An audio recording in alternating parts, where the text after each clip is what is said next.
নমস্কার বন্ধুরা, আজ আপনাদের সঙ্গে পার্শে মাছের ঝালের রেসিপি শেয়ার করব। দেখুন, এখানে আমি ছোট ছোট পার্শে মাছ কেটে নিয়েছি। এখন আমাদের ফিশারির পার্শে মাছগুলো এরকমই সাইজের, আর তার সঙ্গে একটা ট্যাংরা মাছ ছিল। ট্যাংরা মাছটার পেটে ডিম ভর্তি, এটা একটু বড় সাইজের ট্যাংরা দেখুন। আর পার্শের সাইজগুলো এখন এই রকমই, এগুলো আরও বড় হবে। আরও বড় হলে পেটে তখন ডিম ভর্তি হবে পার্শের, আর তখনই খেতে আরও দারুণ লাগে। আমি প্রথমে উনুনটা ধরিয়ে কড়াটা বসিয়ে দিয়েছি, কড়ার মধ্যে দিলাম তেল। এবার মাছগুলো নুন হলুদ মাখিয়ে একে একে কড়ার মধ্যে ছেড়ে দেব। পার্শে মাছ ভাজতে কিন্তু বেশি সময় লাগে না, এপিট ওপিট তেলের উপরে উল্টালেই পার্শে মাছ ভাজা হয়ে যায়, কারণ একদম নরম মাছ এগুলো। দেখুন, আস্তে আস্তে করে এপিট ওপিট খুন্তির সাহায্যে আমি উল্টে দিচ্ছি, আর মজমজে করে পার্শে মাছগুলো ভেজে নিলাম। ট্যাংরা মাছটাও ভালোভাবে ভেজে নিয়েছি। দেখুন, এখনও ট্যাংরা মাছের মাথার ভিতরে তেল কীরকম ফুটছে, আর ডিম একদম পেটের মধ্যে সেই রকমভাবেই আছে। এবার কড়াইয়ে আমি গোটা জিরে ফোড়ন দিচ্ছি, আর দিচ্ছি দুটো তেজপাতা, আর একটা পেস্ট বানিয়েছি। এতে আছে কাঁচা লঙ্কা, পেঁয়াজ, আদা, রসুন। এই পেস্টটা তেলের মধ্যে দিয়ে দিলাম।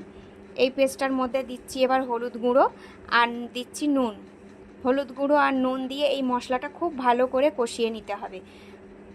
যতক্ষণ না মশলা দিয়ে তেল ছাড়ছে খুব ভালো করে কষাতে হবে। যেহেতু আমি সব কিছু বেটে নিয়েছি, পেঁয়াজও বেটে নিয়েছি, আদাও বেটে নিয়েছি, রসুনও, আর এর সঙ্গে কাঁচা লঙ্কাও দিয়েছি বেটে।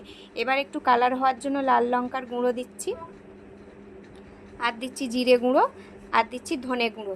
এবার মশলাগুলো খুব ভালো করে আবার সমস্ত মশলা কষাতে হবে, খুব ভালো করে কষিয়ে নিতে হবে।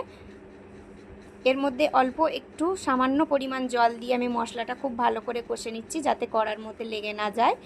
দেখুন, খুব ভালো করে কষানো হয়ে গেছে আমার, মশলাও শুকনো শুকনো হয়ে এসছে। এবার এর মধ্যে দিয়ে দিলাম জল। বেশি জল দেব না, যেহেতু পার্শে মাছের ঝাল, একটু গামাখা করেই নামিয়ে নেব। প্রথমে আমি ট্যাংরা মাছটা দিয়ে দিচ্ছি, কারণ ট্যাংরা মাছ সেদ্ধ হতে একটু সময় লাগে। এবার একে একে পার্শে মাছগুলো দিয়ে একটু ফুটিয়ে ঝোল গাঢ় হলে নামিয়ে নিলাম। একদম পার্শে মাছের ঝাল রেডি দেখুন। আর এই যে সেই ট্যাংরা মাছটা, আর পার্শে মাছগুলো একদম ছোট ছোট, খুব বড় না, একদম ছোট সাইজের পার্শে দেখুন।